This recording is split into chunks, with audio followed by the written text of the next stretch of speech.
All right. Welcome back to That Real Estate Show. So glad that you could join us today. My name is Tim, and I will be your host as we dive into all things real estate. The goal of this show is to be educational and insightful, and hopefully we'll have a little fun along the way. So That Real Estate Show, helping buyers find homes and losing sanity since 2016. And past performance does not guarantee future square footage. So let's jump right into the show today. Thank you again so much for tuning in, whether you're on OBBM Network TV, YouTube, Rumble, Spotify, if you're checking me out on Facebook or Instagram or X. Thanks for checking us out. So if you're new to the show, again, thanks for joining us. And if you've been watching the show, you may have noticed that we kind of have taken a little bit of a break. Our last show was back in April. I didn't realize it had been so long. We kind of had a little bit of a busy 2 months here. A lot of things going on. My bonus daughter, she graduated from UConn in May. So that was pretty exciting. And then we had a party for her just a couple of weeks ago to celebrate that. And my daughter, she actually had an induction ceremony for Phi Beta Kappa. She's a freshman at CT State Community College. So a lot of things going on. So sorry for the break, but we're glad to be back. In today's episode, we're going to talk about, should I get a home inspection? Now, this is probably going to be a hot topic. There's probably a lot of debate that goes on with that in your own mind, as well with other agents. So we're going to talk about that. There's some good news that has recently come out for renters. So we're going to talk about that as well. And then at the end, as we always do, we're going to look at our market data. We're going to look at West Hartford, which is 06119. There's actually several zip codes that we could have done for West Hartford, but that's the one I chose. And we're also going to look at the market data for Meriden. Now, as you may know, Meriden has 2 zip codes. So I decided this episode, we're going to do them both. We'll cram them both in there. So we're going to do 06450 and 06451. So let's go ahead and jump right into today's episode.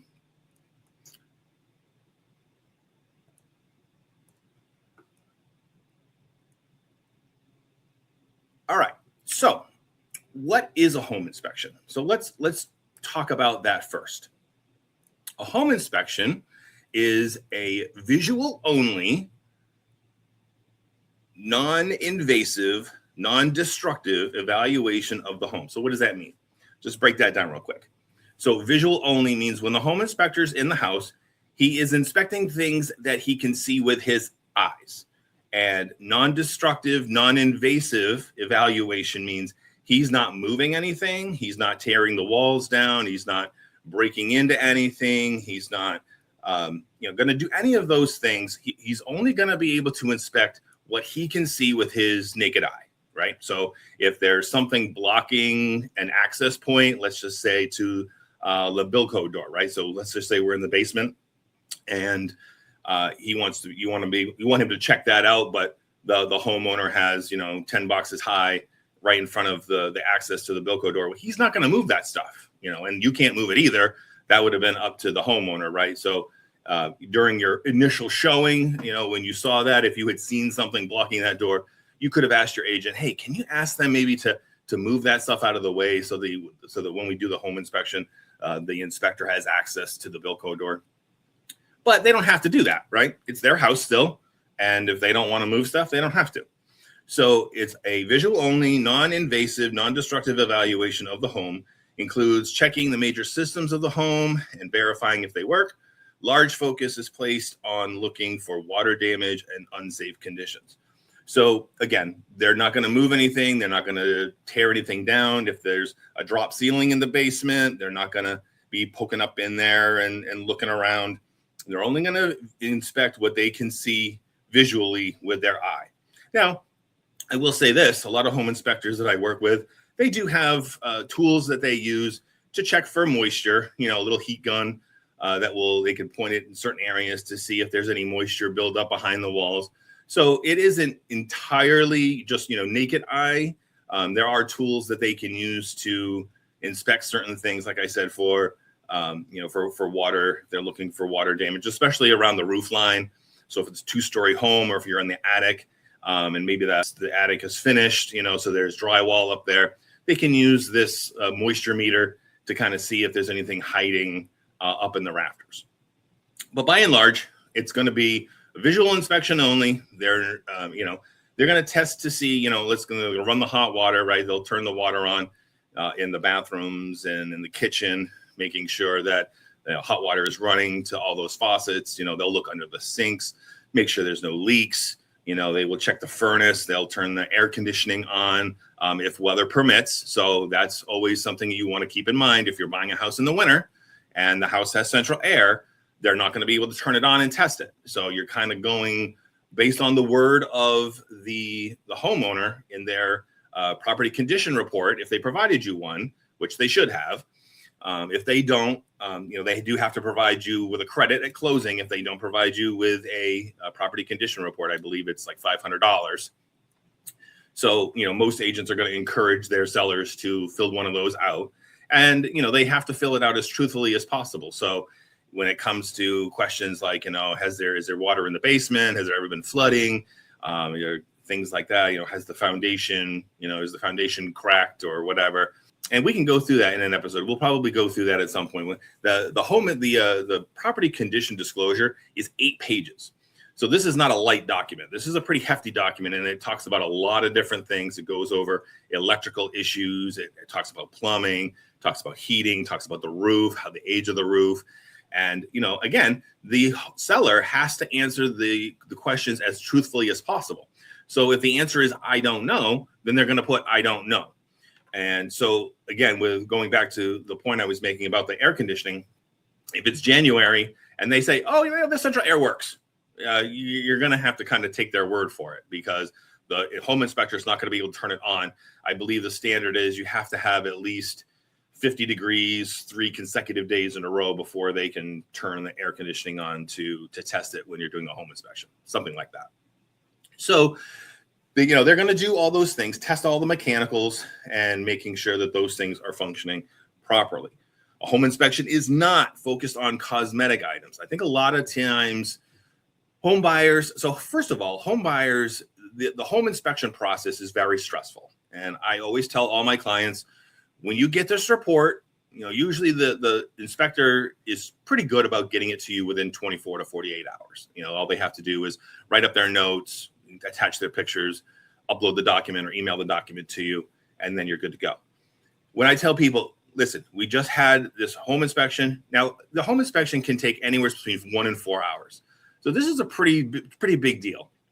I would say second only to the negotiating process, right? Negotiating your purchase price and the terms and conditions of getting your offer accepted in the first place. I would say second only to that, the next stressful thing is this home inspection. I think a lot of times buyers get overwhelmed with it. So I always tell buyers, listen, when you get this home inspection report, do not open it. Just go home, have a piece of pizza or something, have a glass of wine, relax. We got through it, and then open it the next day with fresh eyes, because it's a lot of information to take in, especially if it's a 4-hour inspection. Now, going back to like things that they're checking, home inspectors will often do multiple things. So they're not just going to inspect the home, but you can also attach other things to the package. So if you want to do radon, for example, they'll bring their little radon machine, they'll set it up. 3 days later, they have to come back and collect the machine to get the data. So you can do a radon inspection, termite inspection, or wood destroying insects, I think is how they phrase it. You can add that to your home inspection as well. You don't have to, but of course, it does cost a little extra as you add on these other things. The radon inspection, I think, is like $100 extra. And so when looking for a home inspector, you're going to want to talk to several, definitely, more than just one, because every company is going to be different. Every company is going to have a different pricing structure. Every company is going to do those home inspections just a little bit differently. And like I said, it can go from 1 to 4 hours. So you want someone who's thorough, yes, but maybe you don't necessarily need someone who's going to go with a fine-tooth comb and, pick over every little thing. But maybe you do want that. That's completely up to you. And I think another reason why that's so stressful for home buyers is because, at the end of the day, you're the boss, right? You are the captain of the ship. Your agent, myself, we are there to help steer the ship, right? We're helping to keep us on course, to get us to the closing table. But ultimately, at the end of the day, all the decisions are on you. So, again, home buying process is extremely stressful. It's the biggest thing that you'll ever do in your life, probably third in line to picking a career and picking your spouse, finding a mate, getting married for the first time. Those are probably the three most stressful things. Going to college and figuring out what you want to do, finding a spouse, and then buying a house. So and I say that a little bit tongue in cheek, but I also say that to encourage you that you're not going through that alone. That is what I am there for. That is what your agent is there for, to be that sounding board, to be that anchor to kind of keep you grounded so that you don't go spinning off when the home inspector starts pointing things out. So again, the home inspection is not just focused on cosmetic items. So if you see peeling paint on the garage, you don't have to worry about that. The home inspector's not worried about that, because that's not going to really factor into the home's value or into its occupancy, right? Whether or not you can live in the house. Now, I will say this: if you're going FHA, if you're getting an FHA mortgage, peeling paint is definitely going to be something they're going to flag. So even if it's on the garage, even if it's a detached garage, if there's peeling paint anywhere on the house, if it's on the porch, the garage, wherever, the back patio, it doesn't matter. They will flag it, and that will be something that will have to be addressed. Now, why FHA cares about peeling paint, I'm not really sure. That's something that I think may be antiquated. I don't know if necessarily they need to be as concerned about it as they used to be. And that's probably because of lead paint, right? So back in the day, houses had lead paint. So peeling paint presented a hazard, because if you had little children or somebody, ingested it, now you've got, lead paint poisoning and all that. This is 2026. No house has been painted with lead paint since 1978. So, you're talking about almost 50 years, right? That it's been. So you don't have to worry about that.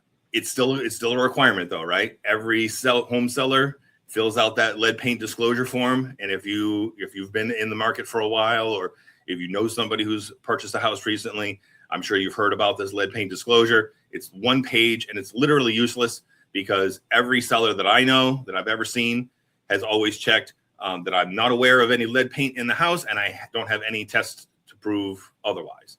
So and that protects the seller from any kind of liability. But again, this is 2026. No house has had any lead paint in it, since 1978. And even if there is lead paint in it, it's probably buried under like 10 other layers of paint. So it's really a non-issue. But I have to bring it up because that's an FHA guideline. So if there is peeling paint, it's going to be something that they're going to flag. But the home inspector is not going to care about that. And home inspection is also not a warranty or guarantee of future function. And again, I think a lot of people get hung up on this. So if the home inspector goes in there and he's looking at the furnace, now say this house was built in 1962, so it's seen some days, right? And it's probably got, let's just say it has the original furnace.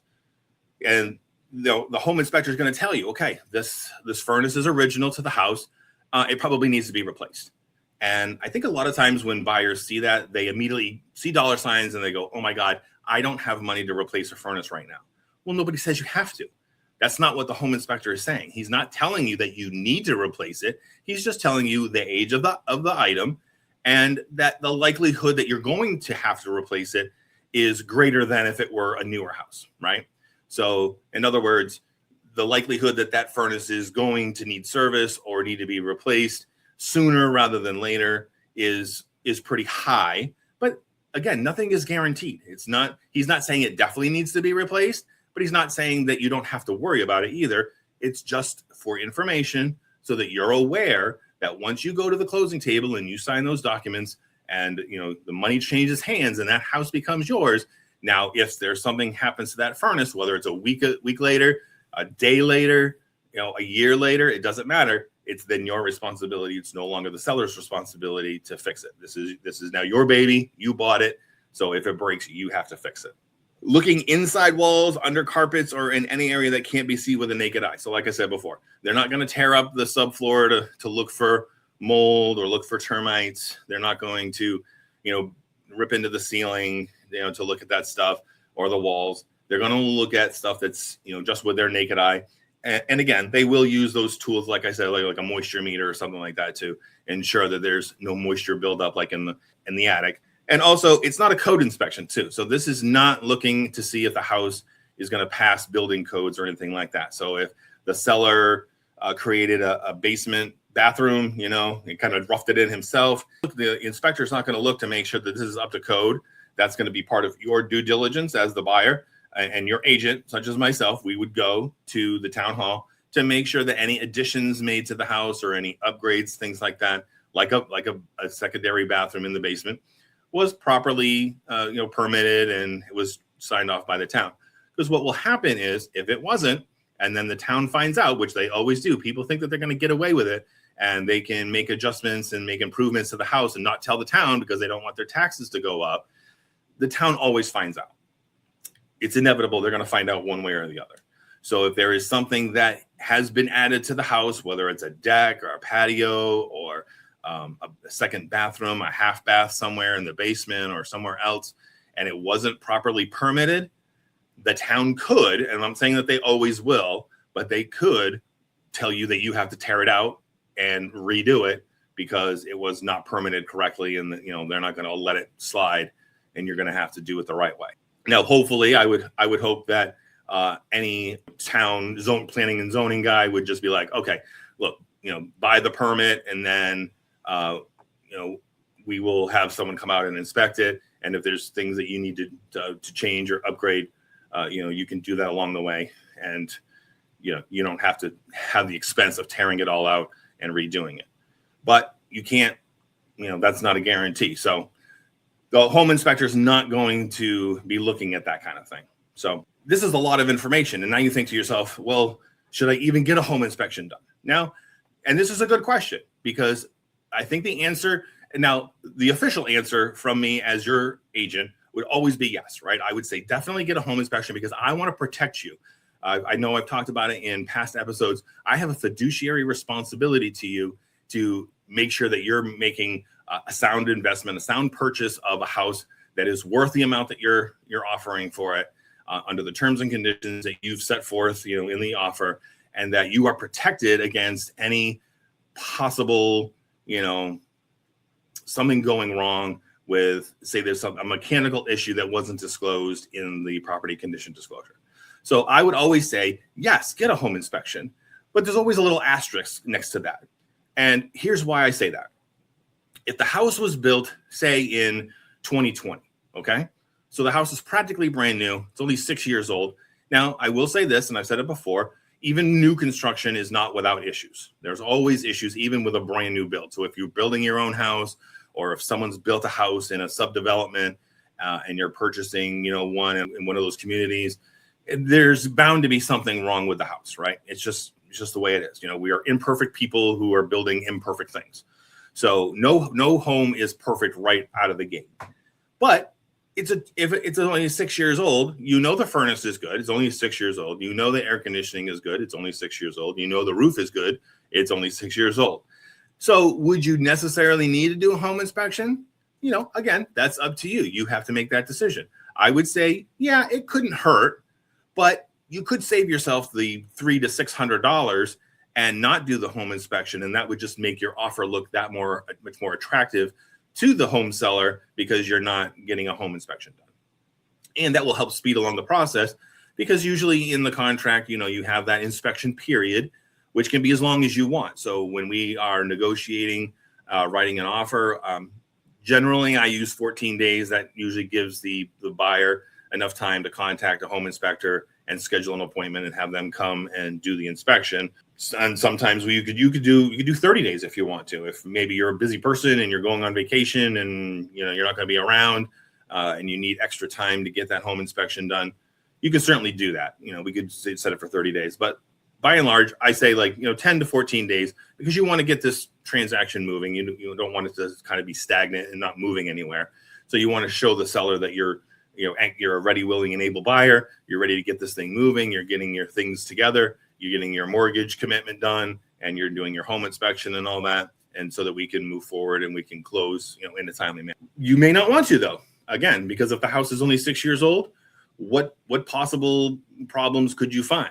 Now, like I said, no house is perfect. So even if it's brand new construction, there's bound to be something wrong with the house. However, you can always do a home inspection at any point. So if you're confident in the house, if you feel good about its condition, the house is only 6 years old, there's no real need to do a home inspection because you know everything is brand new. You can always do a home inspection after you close, just to have that peace of mind to say, okay, I had someone check it out, and there was no issues like I thought. Again, this is all up to you whether or not you want to make the investment ahead of time, or if you want to do it after the fact. Now, another way I would say that maybe it's not necessary to do a home inspection is if you already know you're going to gut the house. So let's just say that, you're looking at a foreclosure or a house that's been abandoned and has been sitting on the market. It's just no one's been taking care of it. And the town is doing like a tax lien auction or something like that. And up front, well, I'm just going to gut the thing anyway and going to redo the whole thing from scratch. Well, then you wouldn't necessarily need to do a home inspection then either, because you already know you're going to tear everything out. So it doesn't matter if the furnace is bad. Doesn't matter if the air conditioning doesn't work. Doesn't matter if there's a bad roof, because you're going to replace it all anyway. So there's a little kind of, I don't want to say common sense, but there are some things that go, some factors that will go into whether or not it's appropriate for you to do a home inspection. Again, as your agent, I would always recommend that you do one, because you want to protect yourself against any possible catastrophes that may come down the pike. Now, here's the thing. And like I said before, it's not a warranty or a guarantee. I actually had a client who bought a house. I forget where. There's this wonderful family who had it was 7 of them in the house. I think there was 5 kids and then the husband and the wife. And they bought this beautiful house that had this pool in the backyard, an in-ground pool that was, in the back up on a hill, detached 2-car garage. And, there was definitely some issues with the house. And we did do a home inspection, and we came up with our list of things that we needed the seller to address. One thing was the garage door wasn't connected. The garage door opener wasn't working. So we had them fix that. And above the garage, there was kind of it wasn't like an apartment per se, but it was this area, you could use a recreational area or something like that. And there was some windows broken and things like that. So, there was definitely some issues that needed to be addressed in the house. Actually, if I remember correctly, it was a flip. So someone had purchased this house, had done some renovations to it, and was flipping it for a profit, right? And and that's a great house to look at, because now someone's already done most of the work for you. So if you are looking for a house that's kind of in new condition, but not a brand new house, and someone who's already done all those major ticket items, like replace the furnace and things like that, made sure the plumbing is up to snuff, that's always a great way to go, right? So that's what they did. And we did this home inspection. We had our list of things. The seller was very agreeable. They took care of all the issues that we had. And I believe it was a week after they closed, the septic backed up into the house. The pipe that led out to, because it was on public water, public sewer, and that main drain pipe that goes from the house out to the sewer line, it backed up into the house. So is a home inspection a foolproof way to protect yourself? No, because there's going to be things that are going to happen, and that's unavoidable. No home inspector would have ever caught that, because I don't think it was part of the package that they paid for. I don't know if they looked at the sewer line. I don't think that's something normally they would do. So it was kind of just one of those fluke things that just happened, and I felt really bad, because they spent a lot of money on this house. And then I think they ended up having to spend an extra $10,000 to get the issue fixed. I wasn't entirely surprised. I mean, I was surprised, but when you think about a house like that, that's a flip. So it's been vacant for at least a year. This house had been vacant for at least a year. So no one had been living in it. Nobody had been flushing toilets. Nobody had been taking showers. So, all of a sudden now you got 7 people living in the house that are taking showers and flushing toilets and washing dishes. And, it's super unfortunate. I feel super bad. I think about it all the time. To this day, I think about that client and how I just felt so bad that happened to them. And even after they had a home inspection, there was just no way to predict that something like this was going to happen. So again, home inspection is not a guarantee. It's not a warranty. It's not going to protect you. Now, this is why I always then tell customers and my clients, buy a home warranty. There are a dozen different companies. If you go on Google and you type in home warranty, just like Car Shield for cars, they have American Home Shield, I think, is one. I would definitely recommend that you sign up with one of these companies. It's usually very, very cheap. I actually sold a house a year or two ago, I believe, to this young mother and her daughter in Newington. And I told her, hey, listen, even though you're doing a home inspection, I would recommend that you get a home warranty. And she did. And come to find out, I think it was like a year later, all of a sudden her oil tank started to leak. And she texted me and she goes, Tim, what do I do? I said, well, you got that home warranty. I said, call your home warranty company and see if they will fix it. And she did, and it wasn't covered. But then I said, well, go through your homeowner's insurance. And she did, and they covered it. So, it's definitely worth the investment. I think she was only paying like $50 a month for this home warranty. But in the end, it worked out for her. She's super happy in this house. I get texts from her all the time. She's so happy. She has done a whole bunch of improvements to the house. So I'm always happy to see those pictures when she sends them to me. So this is, this is so important to talk about home inspection because, another thing too, ever since COVID, 2021-ish, let's just say, because there has been so much buyer demand and so few houses that are for sale, I've noticed now for the past like 5 years that seems to be just par for the course, that when buyers are making offers on houses, they're just automatically waiving the home inspection. More and more, I think I'm seeing them getting away from that because they do want to protect themselves. And, it is a great negotiating point. Like I said, you can use that to your advantage with the home seller and say, if I'm going to waive the inspection, then that just makes your offer look that much more attractive to the seller. But you have to just weigh the pros and cons, right? Weigh the risk to yourself, because if you're already offering, $20,000, $30,000, $50,000 over their asking price to make your offer, more attractive, and now you're waiving the home inspection, you don't want to put yourself in a position where, you're going to end up it's negatively impacting you because now you owe more on the house than what it's worth, or because of the repairs, now you're overextended and you can't make the repairs. So again, that's what your agent is for. That's why we're here, to kind of talk through it, to help you understand the pros and the cons. And, at the end of the day, a home inspection is worth it all day long. I would always recommend that you get one done, but that's going to be up to you whether or not you feel that it's worth the investment, based on the age of the house, the condition of the house, and what your plans are. So, again, just because a furnace or an air conditioning unit is past its life expectancy does not mean it's going to break. The home inspector obviously cannot predict the future. That furnace could run for 20 more years like a champ. It all depends on the seller, right? Have they maintained the property throughout the years that they've lived there, and have they addressed issues that have arisen, in a timely manner? Did they always have that furnace cleaned every year and serviced?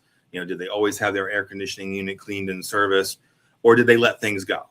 So, if the seller doesn't have any records, if you can't, if you, as your agent, if you ask me to find out, hey, can you find out when the last time was they had the AC serviced, or when the last time was that they had the furnace serviced, and the seller can't tell you because they don't remember, or they don't know because they never had it done, okay, that might be a red flag enough to say, all right, so let's get a home inspection done just to be sure that everything is still functioning properly and is good to go. But that doesn't mean that 2 weeks after you close, or 2 days after you close, or 2 years after you close, that something's not going to happen. That's just part of home ownership. That's part of the joy of home ownership, right? Is maintenance on the house. Something is going to break eventually. Something's going to need to be replaced eventually. It's kind of inevitable. Everything breaks down, and that's just part of home ownership. A home inspector's job is to identify visible problems, suggest fixes, and prepare a report. So like I said, you're going to get an email from your home inspector that outlines all the things that he saw with pictures attached. And it's really just a guide. I really want to just stress that to you. This is not a list of, it's not a honey-do list, right? It's not a list of repairs that need to be made immediately. Now, there may be something that he says, yeah, this should be addressed right away because this is an issue. Like, let's just say there's some exposed wires in the attic or whatever from where they used to have electrical running to the attic or something, and or it was old wiring and it was never properly capped off. Yeah, you probably want to get that addressed right away. That's a fire hazard. You want to make sure that nothing's going to spark in the attic and catch on fire and burn the house down. So, they will suggest fixes, but again, it's not a guarantee that things are going to break, and it's not telling you that something has to be replaced right away.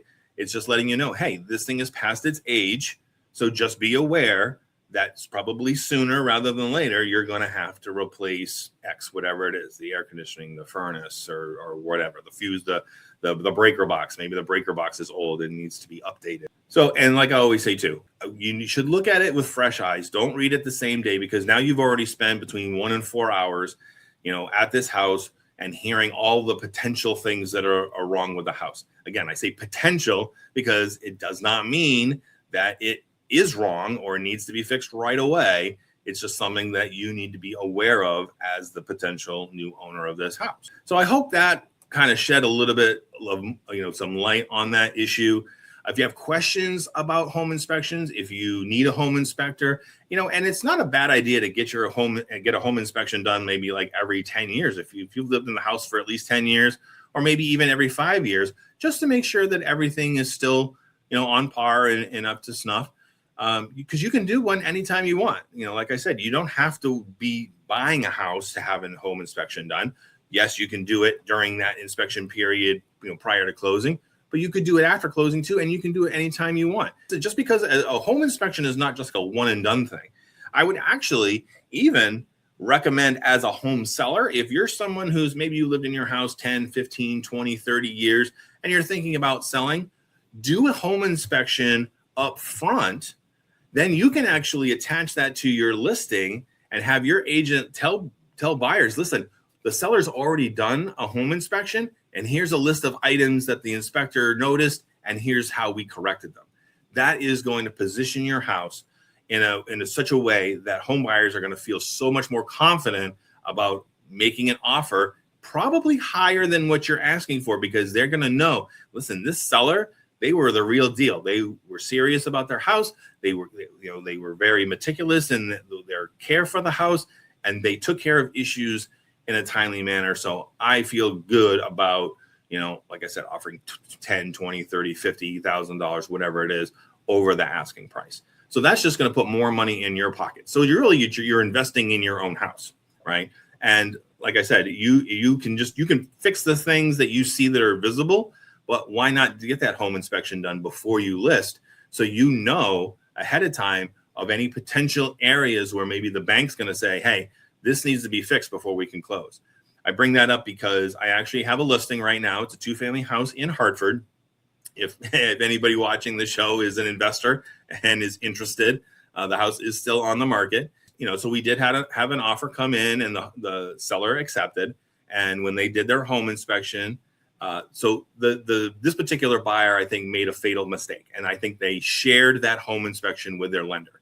I would never recommend that you do that. I would never share a home inspection with your lender, because your lender is going to treat that as these are things that need to be fixed immediately list. They're not going to treat it as what it is, just letting you know the current condition of items in the home. They're going to look at it as, okay, well, we're lending you money to buy this thing.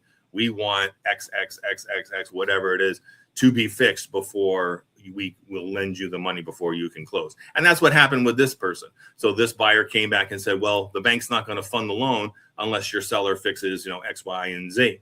Now, I looked at the list, and the list was not really that egregious. It wasn't like some real big ticket items.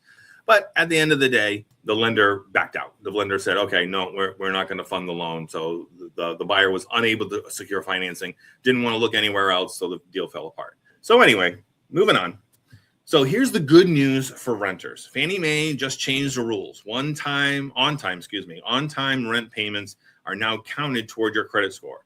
So the estimated impact is 7.7 million Americans newly mortgage eligible. So in other words, your score is above 620. 777 billion in new mortgage volume. So if you're a renter and you've been thinking, oh, man, I want to buy a house, but I just can't get there, Fannie Mae has now made it easier for you, because now you making your on-time rent payments are going to boost your credit score and get you to that point where you're going to be able to qualify. I've talked about it a million times.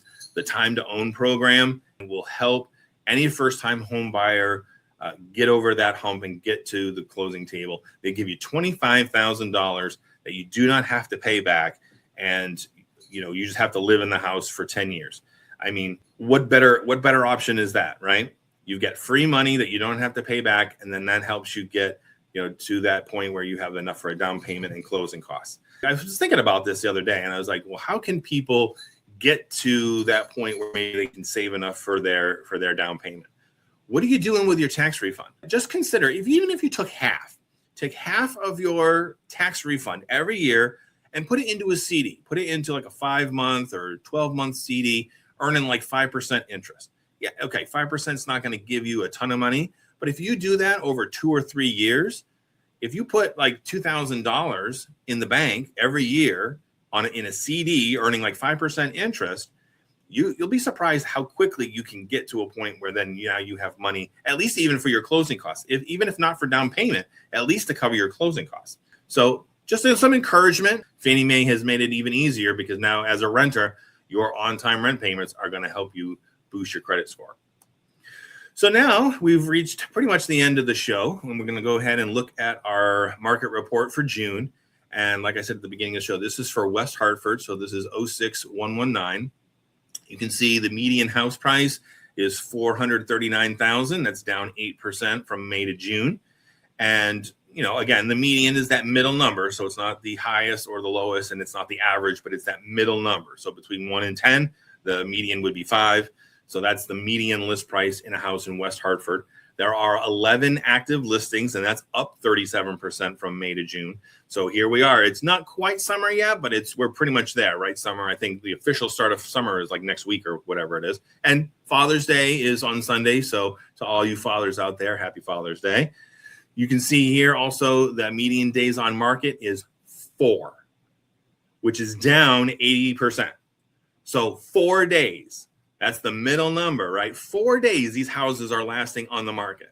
So houses are selling real fast in West Hartford. So if you are interested in purchasing a house in West Hartford, or if you're a homeowner in West Hartford and you've been kind of thinking about selling, man, now's the time. You only have 11 active listings to compete against. And yes, that number is up. But look, the median days on market is 4. So if you listed your house with me on Friday, by Tuesday, you're going to have an offer in hand and we're going to be under contract. So that's exciting news. Like, that's really encouraging. So if you are thinking about selling, give me a call, shoot me a text message. My information's been scrolling across the bottom of the whole episode. My email, my cell phone number, call or text me anytime. And we can talk about the strategy about getting your home listed. So even if maybe you're not ready right this second, I know, kids are still in school, probably, I think, in just about every school zone. So maybe you're not ready right this minute, but maybe come July, you will be ready. Now's the time to have that conversation. We can do that comparative market analysis that we talk about every week. Look to see what your house could sell for if we put it on the market, and then develop a strategy. And there are, of those 11 active listings, 6 of them are new in the last 5 days. So, and $439, that's a good price for a house in West Hartford. Governor lives in West Hartford. Governor's Mansion's right there in West Hartford, right there on Prospect Ave.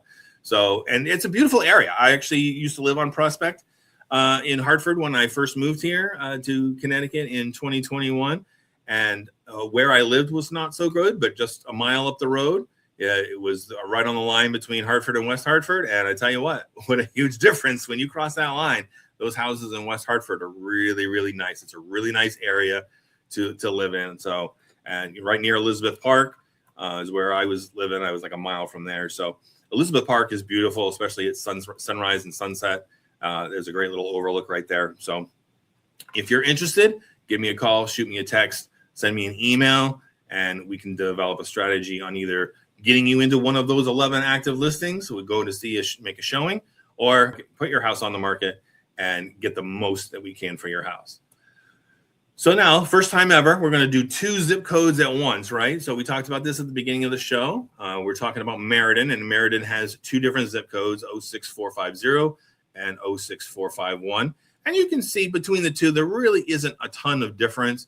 That median house list price for 6450 is 302,500, and then for 6451 you've got 337,450. So there's about a $35,000 difference between those 2 zip codes. You can see both those median list prices are down. One's, what does that say, 6.9% there for 06450 and 4% for 06451.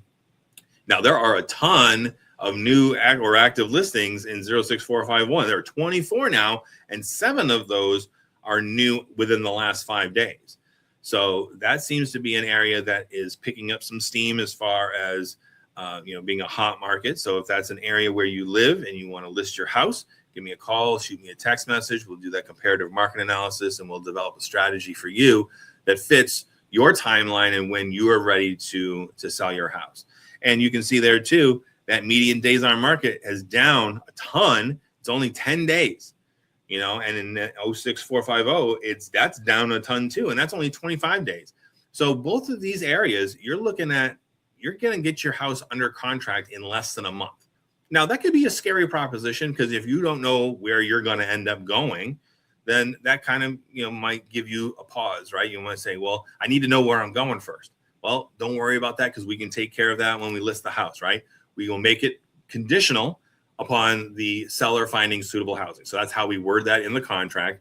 That's how we would put it on the MLS. We would say, closing to be determined, when the seller finds suitable housing, which means the buyer can't just force you out of the house, right? So even if you get an offer the same day or the next day and you accept, the buyer, has to give you enough time to find suitable housing. So they can't just push you out. And usually buyers are pretty reasonable. Most buyers, if they're renting, right, they're probably stuck in their lease for another couple of months anyway.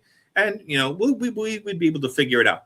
So let's just say, things don't line up perfectly when you get under contract. Say you get under contract on a new house, but the timing just isn't there. And maybe you need an extra 3 weeks or an extra month before you can close on your new house.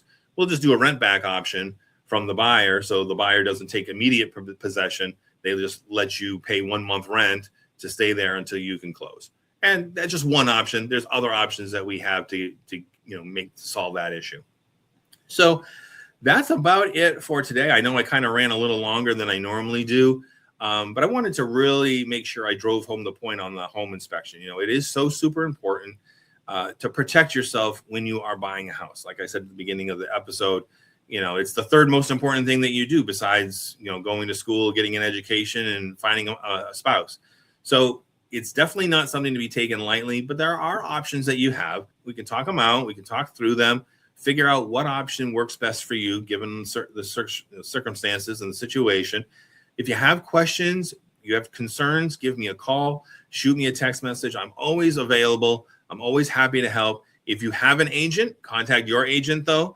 I do have to say that because legally I'm not allowed to interfere with a client agent relationship. So if you have an agent who's been showing you houses and you have questions, as much as I would love for you to contact me, if you have a buyer representation agreement with them, I can't legally under the law and under the code of ethics for realtors. I cannot interfere. So you would have to contact them.